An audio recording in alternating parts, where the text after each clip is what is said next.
Baik, bismillahirrahmanirrahim. Assalamualaikum warahmatullahi wabarakatuh.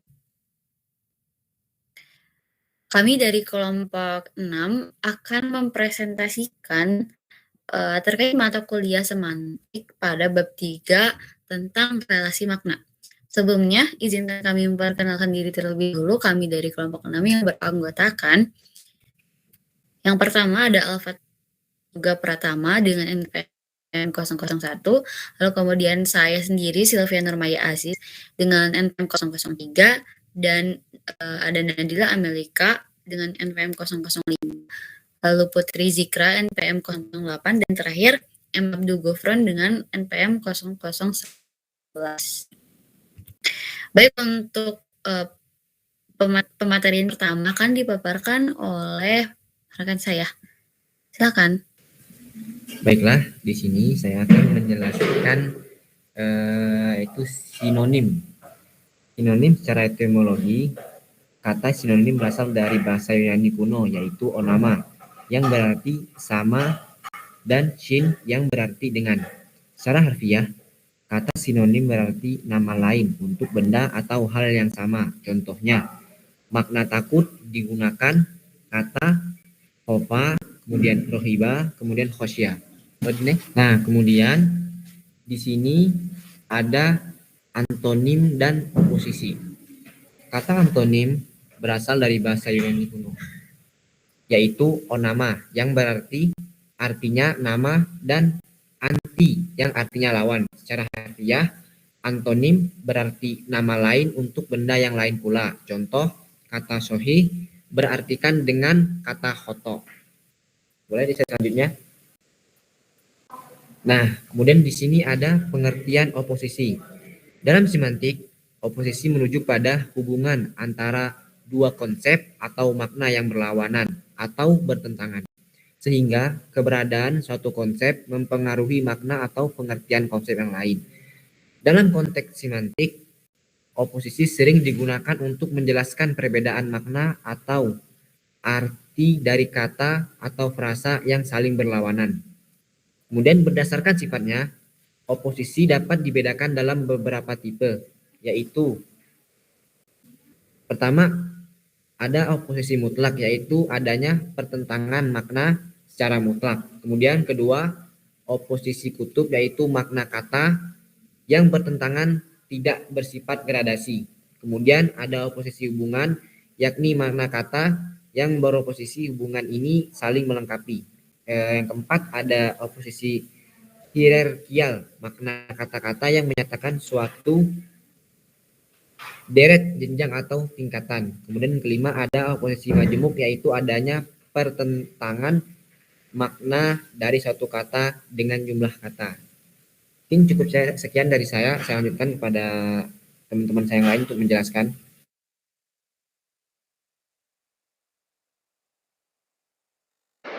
Oke, di sini saya akan menjelaskan kembali terkait oposisi makna. Nah, teman-teman silakan perhatikan contoh pertama, yaitu ada kata Yahya yang berlawanan kata dengan kata Yamutu. Nah, dikatakan bahwa antonimnya adalah lawan kata yang hakikatnya bukan berlawanan katanya, melainkan makna dari kata itu. Seperti kata Yahya dengan Yamutu. Sesuatu yang hidup itu belum atau tidak mati. Adapun sesuatu yang mati itu tidak hidup. Nah, untuk contoh kedua ada kata abyad yang beroposisi dengan kata aswad. Nah, menurut Berhar hanya dianggap kebalikan, bukan mutlak berlawanan. Seperti contoh tadi abyad dengan aswad, sesuatu yang putih tidak bisa dikatakan hitam, bisa jadi kelabu. Nah, itulah yang dimaksud berkontras. Nah, berkontras dan berlawanan inilah yang disebut sebagai oposisi makna. Oke, boleh next slide. Nah, untuk pembahasan berikutnya tentang tipe oposisi berdasarkan sifatnya. Pertama ada oposisi mutlak, yaitu pertentangan makna secara mutlak. Contohnya Yahya dengan Yamut, yang mana penjelasannya sudah saya sampaikan sebelumnya. Lalu ada oposisi kutub, yang merupakan pertentangan yang tidak bersifat mutlak, melainkan bersifat gradasi. Seperti kata goni dengan miskin. Orang yang tidak kaya belum tentu merasa miskin. Begitu juga orang yang miskin belum tentu tidak kaya. Dan dalam oposisi kutub ini, terdapat tingkatan-tingkatan makna seperti kata goni, ada kata Ghani nisbah yang berarti agak kaya, lalu yakfi bil ghani yang berarti cukup kaya, lalu ada kata kayanya sendiri yang berarti kaya, dan terakhir ghani jiddan yang berarti sangat kaya. Lalu untuk tipe ketiga ada oposisi hubungan, yaitu kata-kata yang beroposisi saling melengkapi, seperti kata yabi'u dengan yashtari. Kata yabi'u beroposisi dengan yashtari karena kejadiannya berlaku serempak. Seorang tidak akan membeli bila tidak ada penjualnya. Boleh next slide. Nah, untuk oposisi keempat ada hierarkial, yakni makna kata-kata yang menyatakan suatu deret atau jenjang. Seperti kata khunzalun yang dapat beroposisi dengan kata qatban atau mulazim atau jundi. Nah, untuk terakhir ada oposisi majmuk, yaitu pertentangan makna dari suatu kata dengan sejumlah kata, seperti kata yakumu yang dapat beroposisi dengan yadtoji'u yang berarti berbaring atau yajlisu yang berarti duduk, dan yastalki yang berarti terentang. Oke, untuk pembahasan selanjutnya adalah tentang homonim, homofon, dan homograf yang akan dijelaskan oleh Alpat. Saya persilakan.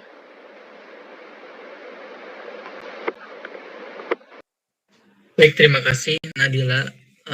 Selanjutnya saya akan menjelaskan mengenai materi selanjutnya, yaitu mengenai homonim. Apa sih homonim?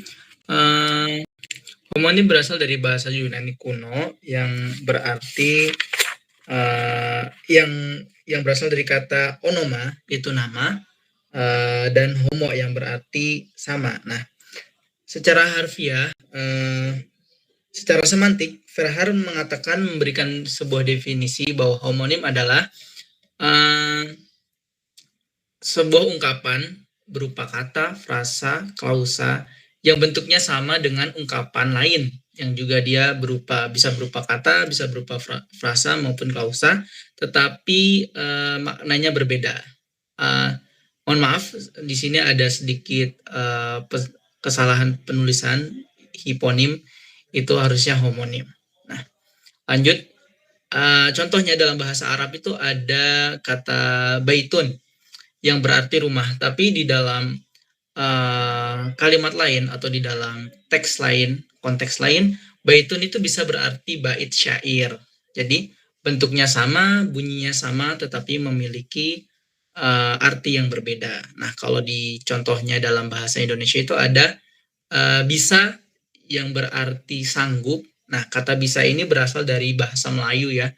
Nah, di dalam bahasa Melayu bisa itu berarti sanggup. Nah, tetapi di dalam bahasa Jawa, tetapi bisa itu juga berarti racun. Nah, bisa ular ya. Nah, itu bisa ini yang berarti racun ini diambil dari bahasa Jawa. Jadi dalam bentuknya, dalam bunyinya itu sama, bisa, tetapi memiliki arti yang berbeda. Yang satu sanggup, yang satunya lagi berarti racun. Seperti itu. Boleh di next. Nah, selanjutnya saya akan menjelaskan mengenai homofon. Apa itu homofon? Homofon itu adalah ungkapan yang di dalamnya itu bisa berupa kata, frasa maupun klausa yang bunyinya sama dengan ungkapan lain yang juga berupa kata maupun yang juga bisa berupa frasa maupun klausa, namun memiliki susunan satuan bahasa yang berbeda serta memiliki makna yang berbeda pula. Nah, contoh dalam bahasa Arab itu ada kata kuli. Nah, saya contohkan di Selandia ini ada kulil hak. Nah, kalau kita dengarkan kulil hak dengan kulil hak. Nah, kalau kita dengarkan dengan seksama, jadi homofon ini sama bunyinya ya. Bunyinya itu sama, tetapi bentuknya berbeda. Nah, kalau kita dengarkan baik-baik, baik yang kulil hak satu dengan kulil hak yang kedua itu sama aja. Kulinya tetap dibaca kulil ya. Jadi nggak ada yang berbeda kalau kita dengar. Namun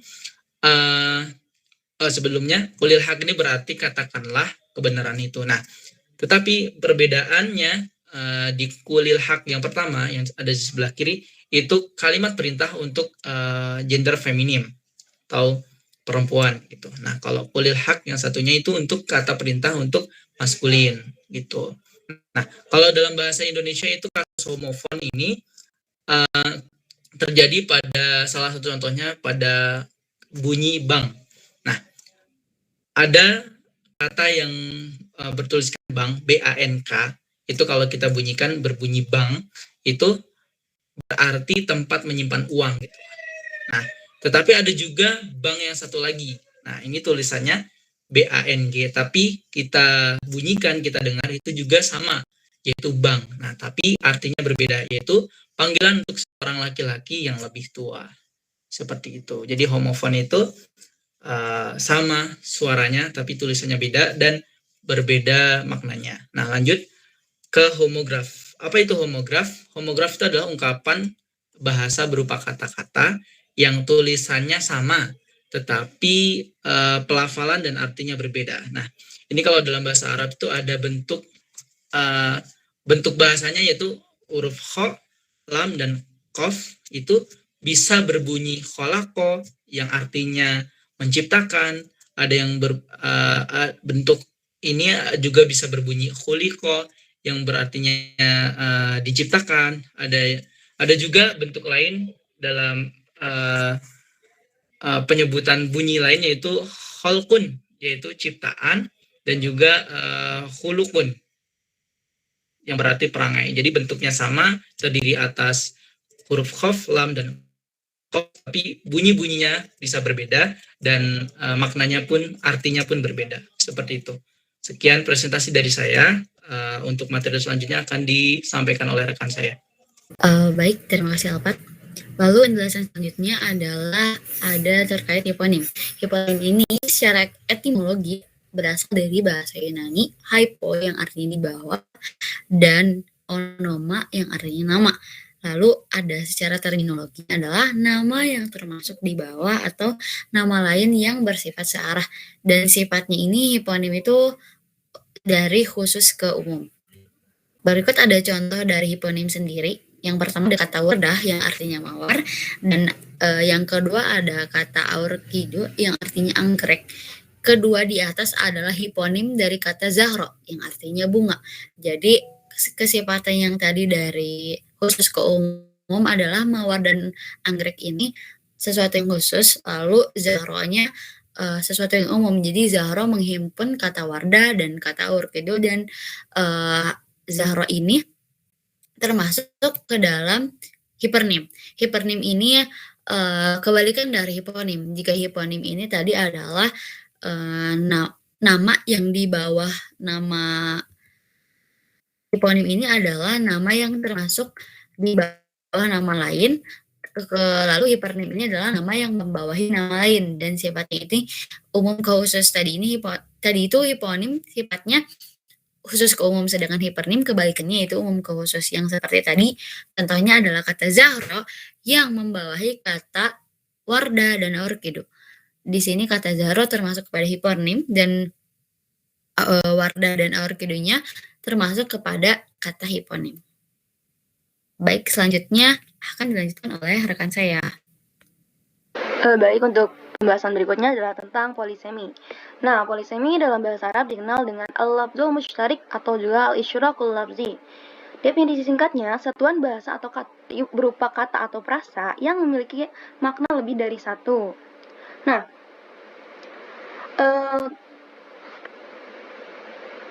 satuan bahasa yang memiliki makna lebih dari satu. Kali ini kita akan membahas tentang alasan terjadinya polisemi. Pertama, ada karena kecepatan melafalkan. Mungkin teman-teman tahu satu jok ini yang mungkin sudah suntuk untuk didengar, itu hewan-hewan apa yang memiliki banyak uang? Jawabannya adalah beruang. Nah, beruang ini dapat bermakna nama hewan ataupun juga memiliki uang. Nah, jokes tersebut adalah bukti dari polisemi. Nah, lalu alasan terjadinya polisemi kedua yaitu karena faktor gramatikal. Sebut saja kata pemukul. Pemukul ini bisa berarti orang yang memukul ataupun alat untuk memukul. Mungkin dalam bahasa Arab kita mengenal wajan istaf'ala. Nah, ternyata wajan istaf'ala ini memiliki 4 makna berbeda. Pertama, ada yang bermakna meminta seperti istaghfaro, meminta pengampunan. Lalu ada yang bermakna menjadikan seperti istahjaro yang berarti menjadi batu. Lalu ada yang bermakna mentransitifkan verba Di kata istahlaka yang berarti menghancurkan, dan terakhir ada yang bermakna memiliki. Seperti kata istasmaro yang berarti berbuah. Nah, untuk alasan ketiga terjadinya polisemi yaitu faktor leksikal. Nah, faktor leksikal ini dapat bersumber dari 3 hal. Pertama, kata mengalami perubahan penggunaan. Seperti kata yang memiliki makna leksikal ibu, namun ketika dihubungkan dengan kata al-qura menjadi umul qura, maka berarti nama kota yaitu kota Mekah. Lalu sumber kedua yaitu kata digunakan dalam lingkungan yang berbeda, seperti kata operasi yang dalam lingkungan kedokteran diartikan sebagai tindakan pembedahan pada pasien, namun pada lingkungan militer dimaksudkan sebagai upaya penyerbuan atau pembersihan terhadap musuh. Lalu untuk sumber ketiga dari faktor leksikal ini ada dengan memunculkan kata-kata metaforis. Seperti sebuah kalimat, Sami'tu minal khatib dururan yatma'innu biha qalbi. Aku mendengar dari khotib mutiara-mutiara yang menyejukkan hatiku. Nah, kata dururan atau mutiara-mutiara ini berarti informasi ataupun pesan yang disampaikan oleh sang khotib tadi. Nah, untuk selanjutnya adalah rekayasa kata. Apa sih tujuan dari rekayasa kata ini? Tujuannya yaitu untuk memudahkan ingatan beban akan kata-kata. Rekayasa kata pertama yaitu dengan ditambah unsurnya dengan morfem atau kata lain. Ditambah unsur dengan morfem seperti contoh kata talibun yang merupakan maskulin, lalu dijadikan feminin dengan ditambahkan tak marbutah menjadi talibatun yang bermakna mahasiswi. Lalu rekayasa kata kedua yaitu dengan diubah bentuknya melalui konjugasi horizontal ataupun vertikal. Nah, konjugasi horizontal ini dalam bahasa Arab kita mengenalnya dengan tasrif istilahi. Sebut saja kata-kata ba dapat ditasrif dengan tasrif istilahi seperti kataba yaktubu kitabatan ila akhirih. Lalu untuk tasrif lugawi atau konjugasi vertikal dari kata-kata ba yaitu kataba, katabu ila akhirih. Nah, untuk rekayasa kata terakhir yaitu lingkungan pemakaian kata diperluas. Contoh yaitu kata yajri yang bermakna berlari. Nah, kata yajri ini biasanya digunakan untuk makhluk hidup yang berkaki. Namun, adanya perluasan makna. Yang mana kata yajri ini dapat digunakan untuk benda angkasa atau sesuatu yang tidak bernyawa. Seperti contoh dalam surat Yasin yang berbunyi Bismillahirrahmanirrahim. Wasyamsi tajri li mustaqarril laha. Nah, kata tajri di sini tidak bermakna berlari, melainkan bermakna beredar. Mungkin cukup sekian pembahasan tentang polisemi. Selanjutnya akan ada pembahasan tentang ambiguitas atau ketaksaan. Baik, selanjutnya di sini saya akan menjelaskan mengenai ambiguitas atau ketaksaan. Dalam bahasa Arab disebutnya lubsun au gomudun. Nah, ambiguitas ini adalah makna ganda yang terjadi pada tataran gramatikal, seperti frasa atau klausa yang disebabkan karena struktur tersebut multitafsir. Seperti pada frasa istri kolonel yang nakal itu, nah, dalam frasa tersebut tuh bisa ditafsirkan antara yang nakal itu istri dari kolonel atau yang nakal justru si kolonel yang beristri. Nah, kemudian dalam bahasa Arab banyak ditemui struktur yang ambigu dalam frasa ataupun klausa. Contohnya pada frasa idofat yaitu musa'adatul walidaini yang artinya bantuan kedua orang tua. Nah, jika ditafsirkan terdapat dua kemungkinan, yaitu yang pertama, bantuan kedua orang tua kepada anak-anaknya, musa'adatul walidaini lil abna'i. Yang kedua, yaitu bantuan anak-anak kepada kedua orang tuanya, musa'adatul abna'i lil walidaini. Boleh di next. Tadi itu contoh pada frasa, kemudian di sini ada contoh pada klausa. Yang dimana contohnya ini la yaqra'u Zaidun misla Ahmada. Zaid tidak membaca seperti Ahmad. Nah, kalau ditafsirin ini tuh bisa terdapat tiga kemungkinan. Yang pertama, Zaidu la yaqra'u wa Ahmadu la yaqra'u aidon. Zaid tidak membaca dan Ahmad tidak membaca juga. Nah, kemudian yang kedua ada Zaidun yaqra'u wa Ahmadu yaqra'u walakinna Ahmada afdalu min Zaidin fil kiroati. Zaid dan Ahmad membaca, tapi Ahmad lebih baik membacanya daripada Zaid. Kemudian yang ketiga ada Zaidun la yaqra'u walakinna Ahmadu yaqra'u. Zaid tidak membaca tetapi Ahmad membaca. Nah, dalam penafsiran dari contoh frasa dan klausa ini bisa dilihat ya gitu. Dalam penafsiran makna yang tadi sudah dicontohkan, pembaca atau penerjemah ini harus bisa menentukan terlebih dahulu nih makna apa yang ingin dikehendaki oleh si penulis tersebut. Mungkin cukup sekian penjelasan dari ambiguitas yang saya sampaikan. Selanjutnya saya kembalikan kepada moderator. Baik, terima kasih kepada pemateri-pemateri yang telah memaparkan pematerian terkait bab 3 relasi makna ini. Maka dari itu, diakhiri cukup sekian presentasi dari kami. Mohon maaf bila banyak kesalahan.